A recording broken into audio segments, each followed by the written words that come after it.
Oh, today we're having a great conversation. Amanda Hite, President and CEO of STR. Amanda's a 15-year vet in our industry, so she's seen previous recessions, and she says this one feels different. Let's see what the stats show for 2020, how bad it really was, and what she predicts for 21 and 22. Thanks for joining. Hi, Amanda. How are you? Thank you so much for joining me today. You're a trooper for coming on this. Thanks, Teague. It's good to see you. Where are you? You look like you're in the office. I am in the office in Hendersonville, one of only about 5 people in the office, but yes, I'm coming in every day. Yeah, I bet you guys are probably not open. I hope you're well. How's the family? Have you guys done spring break yet? It's spring break season.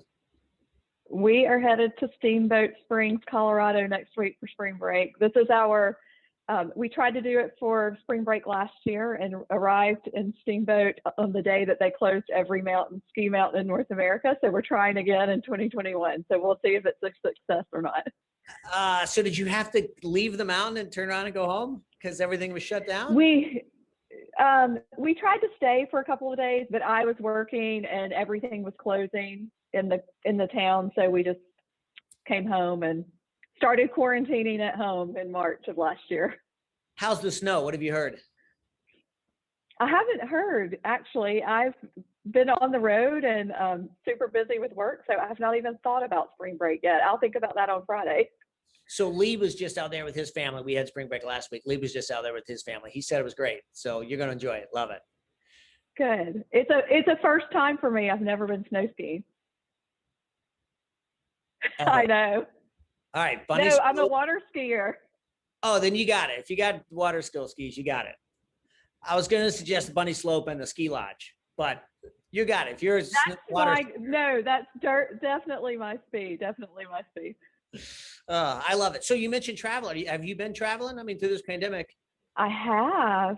I traveled last year pretty regularly from August to November, at least once a month, seeing clients and meeting with clients and doing some different meetings. But it's really in the last few weeks turned a little more positive in doing group meetings. I was in Orlando 3 weeks ago for the Central Florida Hotel Association meeting with 300 people in person, which was amazing.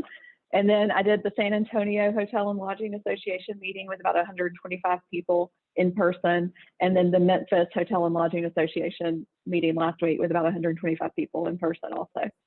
Good for you. Are you vaccinated? Yes, I am not. Are you just immune? I had COVID in March of last year. Okay. So I'm not sure that I have any antibody left. So I'm very cautious, and I do at-home testing like 3 days before I leave, and then about 5 or 6 days after getting home. Then I do an at-home send to a lab COVID test kit. So just to make sure. Yeah, you've probably been tested 100 times. But yeah. And corporate travel, you're okay? They're okay with that? Your new corporate bosses are okay with it? Yes.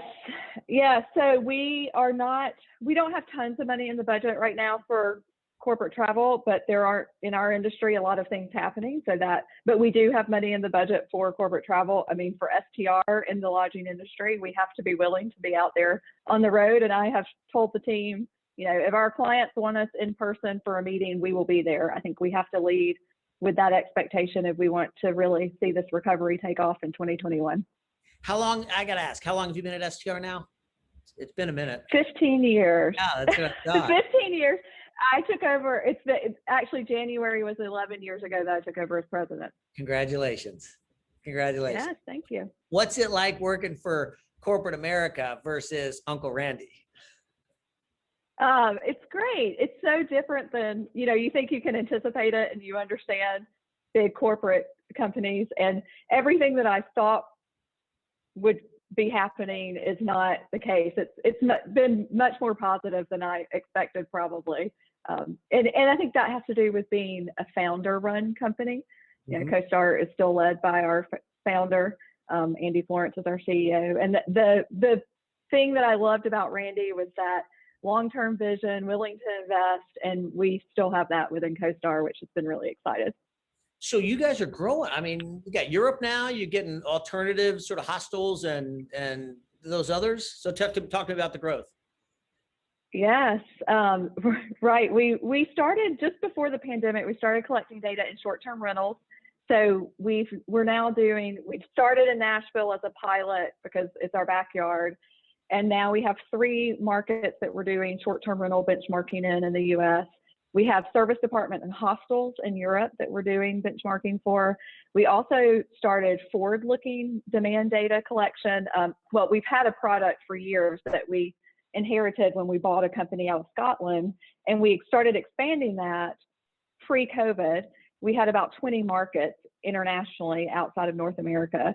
That's now at about 56 markets internationally, and we just started to collect data in the US in about 8 markets to pilot. So yes, through all of the pandemic, hotel closures, obviously that challenges your data collection methods, but we've still been able to grow. We launched monthly P&L in the US in March of last year. But hotels are still, even if they're not open, the forward-looking data has been really beneficial for them. So the data is still flowing, and it helps keep engaged with clients who may not be in the best position right now during COVID. All right. Well, I love it. And I'm excited about the forward-looking data. But let's dive in. Let's jump into the data because, I don't know, that's what you guys do. So how bad was 2020? I mean, we all know we felt it pretty badly, but what does the data show? How bad was it? Yes, I know. This is the hard part of my job because now I have to talk about how the year went, and it's really depressing just how bad it was. But there's some things that we can show that give us a glimpse of what recovery will look like. And the exciting part now this year is that we truly can talk about recovery. But for 2020, we ended up losing a third of room demand in the country and about 50% of RevPAR and room revenue. So devastating, worst ever, unprecedented, all those words that you've heard used a million times. How did that compare to the last downturn? I mean, no comparison at all. This is so much worse than anything that we've seen before.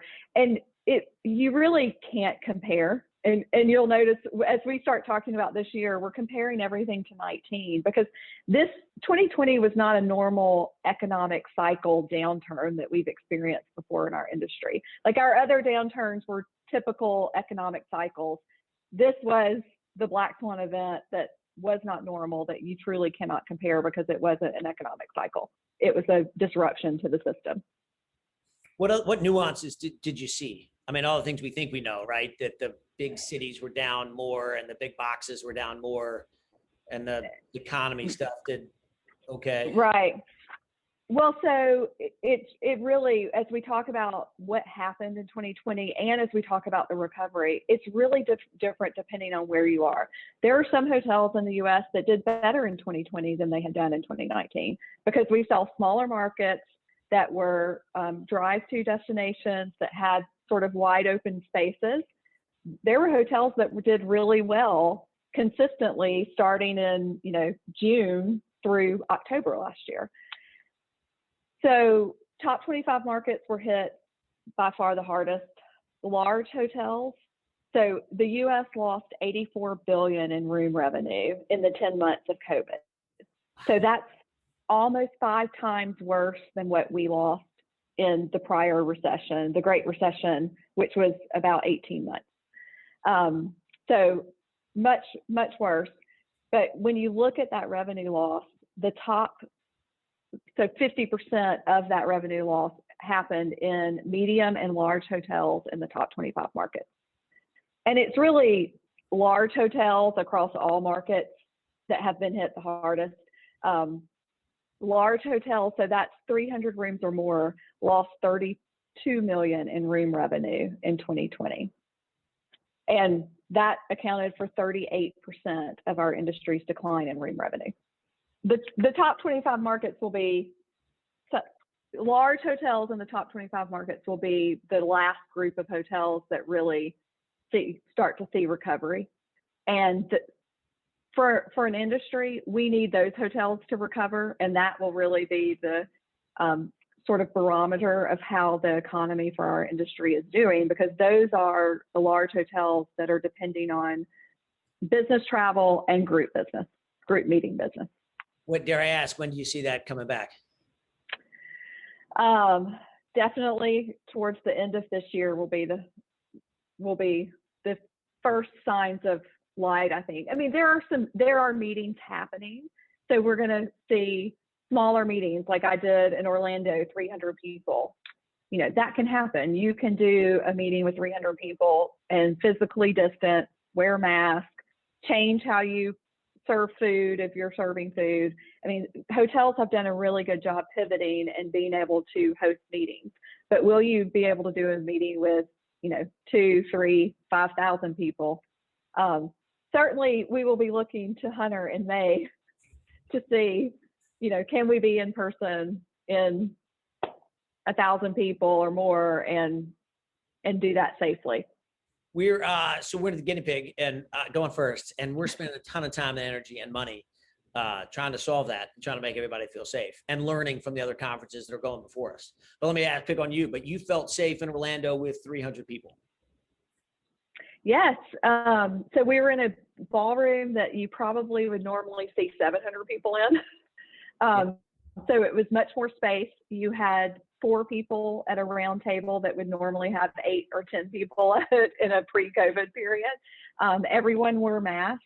I think in our industry that we all know wearing a mask, washing hands, that we have to do that to stay open. And so when we're at conferences, meetings with people within our industry, I feel totally safe. I'll tell you, I've done some personal travel. Another part of group business that we're seeing is this sort of youth sports travel, and I've done that with my daughter. We actually were in Atlanta a few weeks ago for a cheer competition, and I feel much less safe in those settings because you don't have the same commitment to mask wearing and physical distance all the time. Sure, and you were probably outside the perimeter of Atlanta where there seemingly is no COVID. No, I was at the convention center. With 40,000 of my closest friends for a cheer competition. 40,000. Okay. Yeah, they did a nice job spreading out the space and keeping families to programs together and moving them through. So they've adapted, but certainly you have people that don't follow all the rules that you have to deal with. Yeah, of course. And that was a convention center, so it wasn't outside. That's inside. I mean, I know it's a huge space. Yes. But okay. Huge space. Yeah. Right. Yeah. Well, that's a good sign, I guess, that things are happening. I mean, listen, we need business to come back desperately. So good for you for getting out there. I'm doing my part. Well, when do you see this? All right, so we got leisure. We're talking about group. When do you see the business traveler coming back? Second half of the year also. That is completely related to corporate travel programs in place, budgets. And they have said, no travel. For the most part, what we're hearing is corporate travel programs have cut their budget for the first half of the year. They've built in an increasing over the 6 months of the back half of the year. And I think we'll start to see some. Anecdotally, though, certainly as I've traveled over the last few weeks, being in hotels and talking to GMs at the hotels where I am, they say, hey, we're seeing a few more of those single business travelers start to pick up. Don't get super excited. We're still running 40% occupancy, but we are starting to see them trickle in, which is positive news. It all hinges, I think, on vaccination rate and COVID cases. And if we can keep COVID case rates down and vaccinations continuing to climb, I think for our forecast moving forward for 2021, there's a real upside risk that we've missed demand, and demand will be stronger than what we anticipated. The problem with forecasting in a pandemic, though, is just you trying to figure out what's going to happen with COVID case numbers and vaccination rates.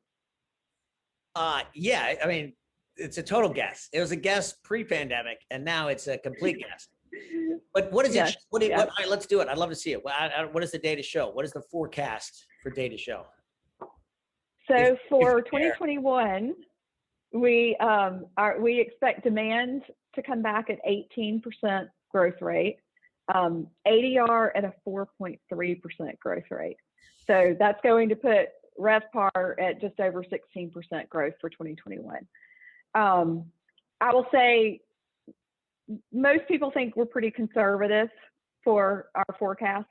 I think the demand is conservative, definitely has opportunity for upside, but it all depends on COVID case numbers. I will say, looking at our performance in January and February, the demand came in stronger than what we had forecasted for January and February. So President's Day, Valentine's weekend was a lot stronger than we had anticipated. And then, of course, we had the winter storm in Texas and hotels filling up in Texas right after President's Day, where residents were displaced and went into hotels, and that certainly helped lift occupancy.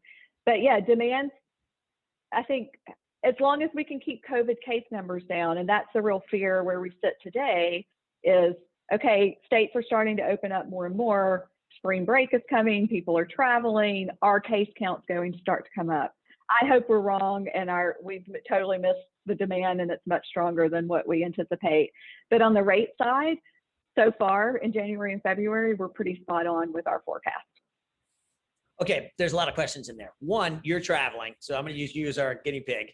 And if you're going to cheer competitions and spring break and work 300-person conventions in Orlando, that's a great sign. So hopefully that's what we saw in January and February. Maybe spring break comes in March. I'm just trying to get positive here. For sure, it's going to be leisure travelers. I mean, the leisure will spring break, I think, really starting in May after school gets out, you're going to see the leisure take off. There is pent-up demand. People want to travel. We've been at home for a year. Like, we're over it. Let's get going. You know, the issue is you've got to have people committed to, we still need to wear masks and stay physically distant because there are still COVID cases going around and we are definitely not out of the woods. So that will be, can people follow the rules to keep case counts down? I think spring break's certainly going to be a good test for that. So I think we heard from Mehul last week here, prediction of Memorial Day to Labor Day. Go book your vacations now, book your rooms now, because it's going to be sold out. Totally agree with that. On the leisure side, now during the week, you can probably get, and that's what we've seen up to this point. Weekdays are much lower occupancy. It's the weekends where there are higher occupancies. And I know I saw that in the hotels that I've been in over the last several weeks. You know, most of the food and beverage outlets and services are closed Sunday through Thursday, and then they open for Thursday, Friday, Saturday. So, and part of the day on Sunday.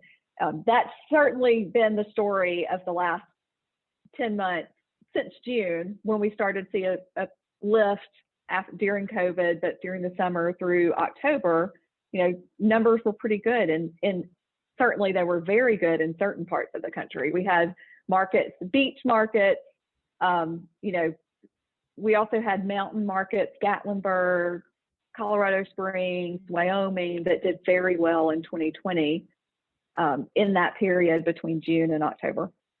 All right, I'm going to pick on you. So we got to get the business traveler back, right? How much of it is lack of business traveler because, one, people are sort of afraid and safety. Two, how much of it is corporate expense accounts that they aren't making any money, so they're not willing to let the employees travel again? And how much do you think of it as liability that the lawyers are saying you can't go anywhere? Yeah, it's all of that. Certainly liability is part of it. And, you know, looking at our own company here at STR, I'm really the only one traveling.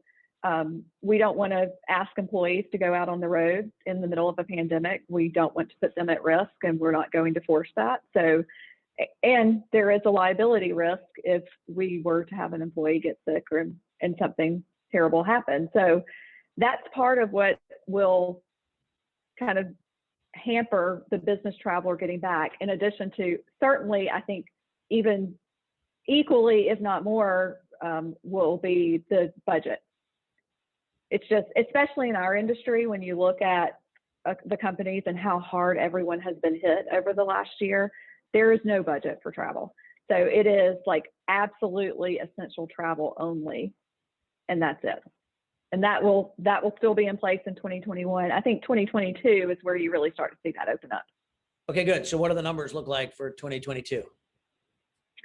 Yeah, I mean, even bigger growth rates for 2022. So 25% jump in demand, and ADR will be, we're forecasting just over an 8% increase in ADR.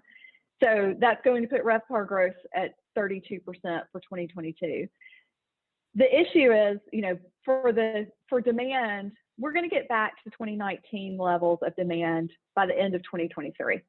So demand's going to come back. For 2021, we'll be back at 72% of 2019 demand. So, demand, we have to worry about it, but we know there's pent-up demand. It's coming, especially on the leisure side. On ADR, that's where the growth rates are going to take a lot longer to recover. So we're not anticipating that we'll get back to ADR growth at our 2019 levels until 2024, 2025. And that's, we're not seeing tons of ADR growth right now. I think as we start to see the leisure demand open up over the next couple of months, you're going to see even more pressure on rates because everyone's going to be fighting for every stealing of share of demand that they can amongst their corner market there. So that will put rate pressure on what is happening out there and just going to slow the opportunity to grow ADR and room revenue. How concerned should I be on the operations side about the lack of rate, of the rate pressure and the lack of the rate increase versus all the expense sort of that are coming, specifically, especially the $15 minimum wage? That doesn't seem to balance out. How concerned should I be? Yeah. Certainly from a expense perspective there, I don't operate hotels, but as I've been out there and I've asked the people who are doing these meetings at the hotels, I'm like, how do you do this? Because you have to have more staff to do a meeting with physical distance. You're using more space, less attendees when you're talking about meetings. It's just all added cost. I think where there are opportunities and what hotel operators have learned over the last year is, how do you provide the right kind of service without adding a lot of expense? Hotels have done that well over the last 10 months. I think as more people start traveling, though, the demands are going to be greater for services. Hopefully we can keep some of what we've instituted over the COVID period in place, but certainly expenses will continue to climb. Thankfully, I think the bill that was passed this weekend by the Senate did not include the $15 minimum wage. I know that the hotel industry as a whole is behind increasing the minimum wage, but I think it has to be a well thought out plan that makes sense for the industry. You just can't jump to $15 an hour when you have, an industry that has been decimated the way ours has been. And, there's the job loss estimation is 40% of all job losses in the U.S. for the last year have been a part of our industry. I mean, that there's just no way you can take on all those additional extra expenses when you still at this point don't have anywhere near the business coming in the door that you had 12 months ago. When we can get that business coming into those large hotels and we see hiring coming back to those large hotels, I think we're going to be in a very good place for our industry. Really optimistic then. Do you predict that? Do you have does STR have a prediction of when that hiring is going to come back? I got you. Second half. I hear you. Second half. No, we don't. We don't. It would be right at the. I think a lot of hotels are thinking about how do I attract leisure guests more because everyone knows it's leisure. So there is hiring happening right now because everyone expects a really strong summer. It's just a different type of business mix than a lot of hotels typically would have had. Let's pick on Nashville, where you are, your home city. So, because you probably know that better than I do. But Nashville is a great example, right? It was, it's got brand new, shiny convention center that's probably empty right now. It's got convention hotels. Oh, by the way, it had the Bachelorette City, so it had the leisure traveler on the weekends and the like. I haven't even talked about supply. There was huge amounts of supply there, so maybe we'll talk about supply. But go ahead, pick on Nashville. What do you see? Still coming. That's right. It's funny. it's a city that people think I know it so well, but I actually don't spend a lot of time in Nashville typically because I'm on the road all the time. But I was in Nashville a couple of weekends ago, downtown, stayed downtown for a little mini birthday celebration for my daughter. And I was amazed at the number of people out on the street, on Broadway, going to bars. I don't know why I was surprised, because I know people are itching to travel and have the experience. And I think Nashville is positioned very well to welcome those guests back. I think this week Nashville's starting to open up a little more, some of the COVID restrictions. We're not back at 100% capacity by any means, but a few more restrictions are being lifted. So I think we'll start to see more travelers. But again, mask mandate, so everyone's standing in line outside to get in the bar wearing masks. And I think if that can work, if people will follow the rules, like that's our new reality and the way we're living. I think that's awesome. That's what we all have to get used to.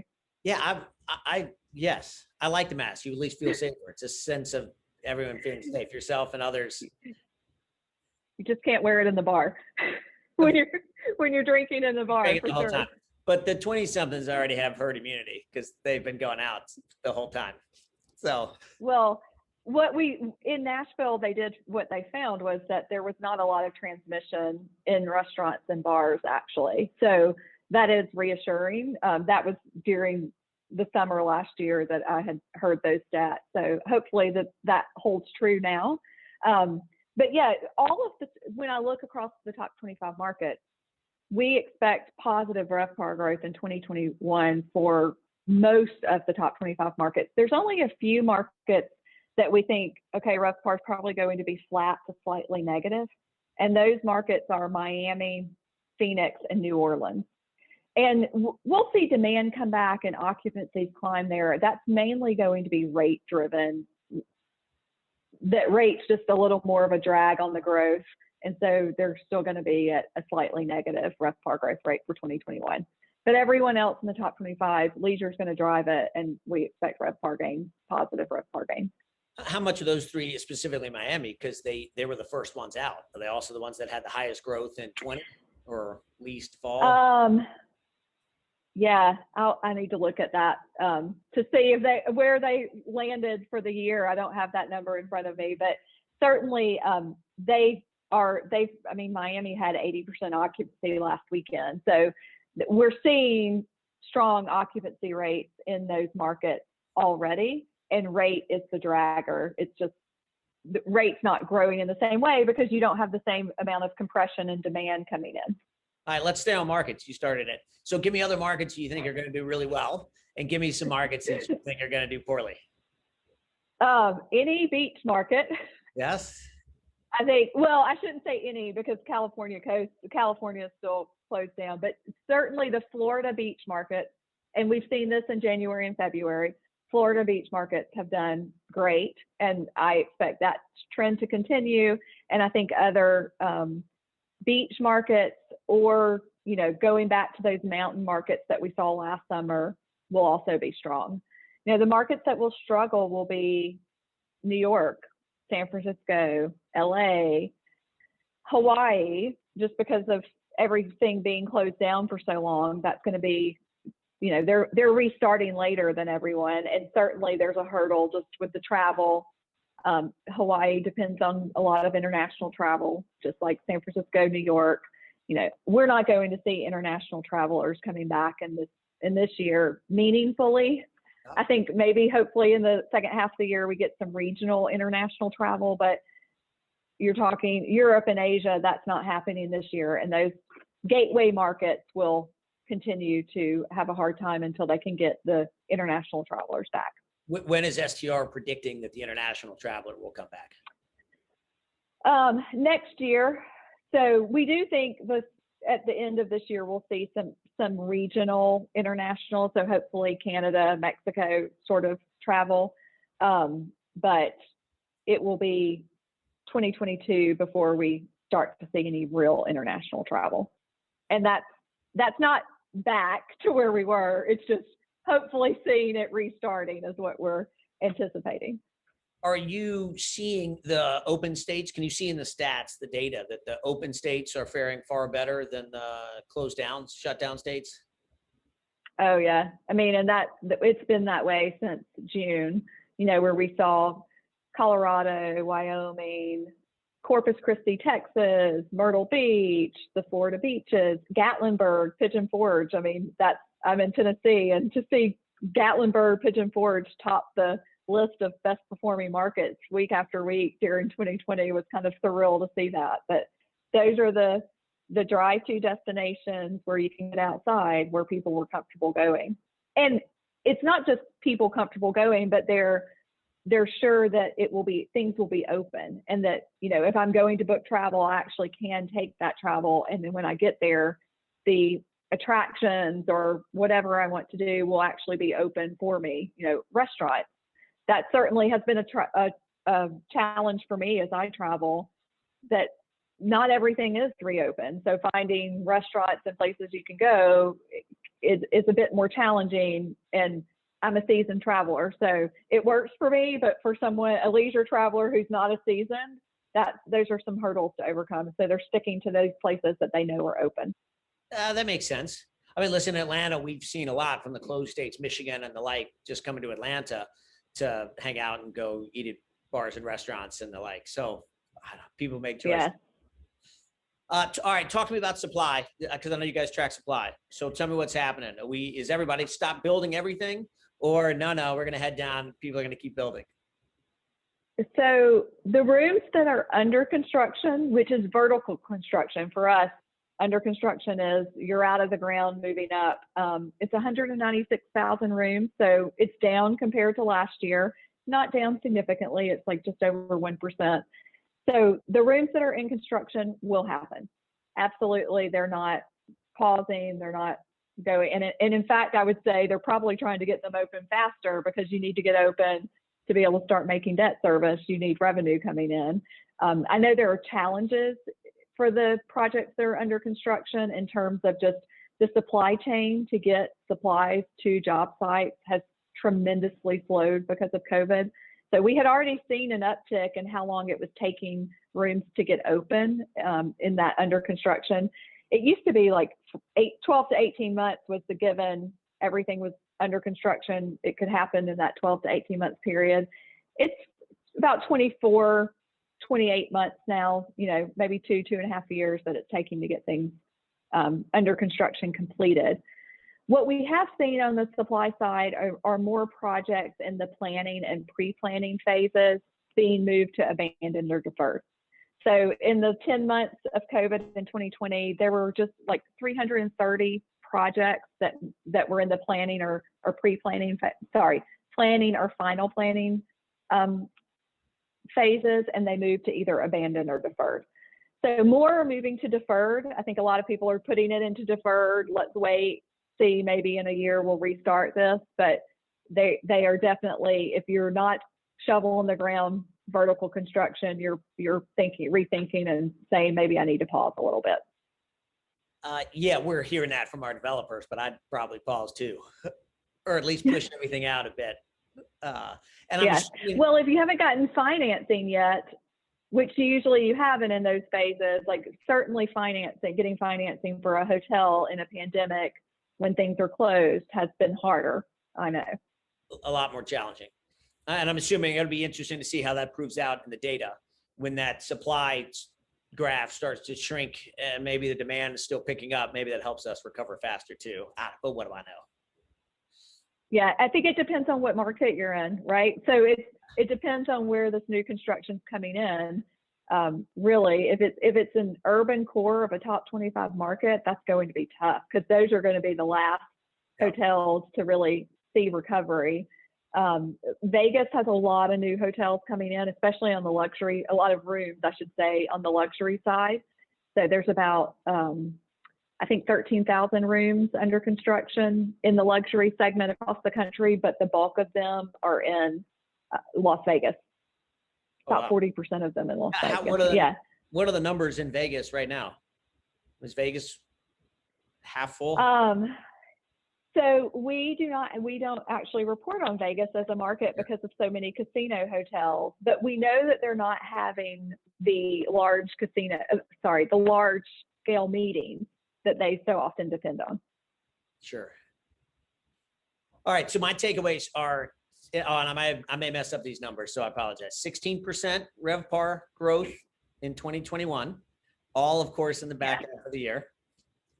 2% growth in 2020, RevPAR growth in 2022. 2022, yes, absolutely. Okay.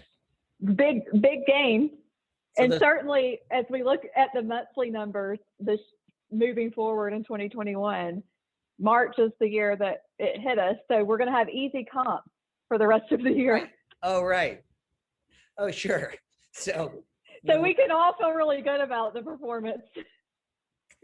It's all in the stats. It's all in the data, how you manipulate it. You guys are doing great. It is a story of, we will start to feel really good in the next few months. Things will be coming back, but there'll still be those hotels, most of the larger hotels, urban cores, top 25 markets that will be hurting for still several months before they start to see any real recovery. Oh, I love it. All right, Amanda, you're a gem. You're a true friend for coming on and making me put you through this. So thank you, Teague. Cheers. I appreciate it. It was great to talk. Next week in Snowmass. Enjoy. Stay safe. Thank you. Take care. And keep traveling and come back and report. And I'll see you in May. I will. If not before, I'll see you in May. In person, for sure. I'll be there. You're the best. Thanks, Amanda. Awesome. Thanks.